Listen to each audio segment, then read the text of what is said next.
finally the Idi must go revolution yasvika. Vazhinji veZimbabwe vateerera Comrade Geza vakati aiwa isusu kubasa hatisi kuenda, ndo masaitsi ari mutauni apa ndevana 4th uye pane mahwinda atiwo tangopinda mutauni kuti tizosimbisa musangano tizodefenda president vedu. Kubulawayo pane mapurisa aonekwa vakagara vakamirira kuchaya vanhu vakati taronganani isu hatiwiko, muchaswera nemabaton stick enyu muchitsva nezuva.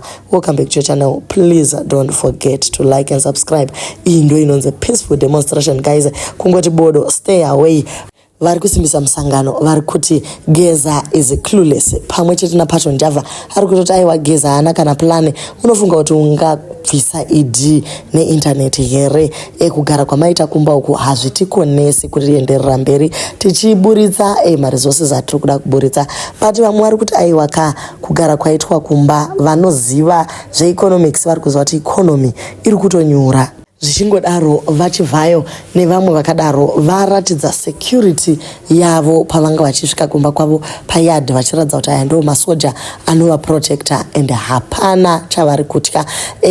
Guys vana exquisite vakabvisawo mota dzavo kumagaraji uko vachibva vaindisa kumwewo kumakamba ikoko emapurisa vachiti ivo vari kutotyawo kuti vanogona kungopisirwa midziyo yavo. So unotoona kuti yes, in as much as people want to pretend as if vakasimba havatye zviri kuitika izvi, aiwa hana dziri kutorova zvachose kuti tikapisirwa mudzimba umu tinoita sei. Tichange tichingokupai news sekuitika kwadziri kuita. Do leave your comments on what you think. Uye musakanga guys, subscribe and hit the notification button patinongowana nyaya imi ndi muchatanga kuziva kuti zviri kufamba sei.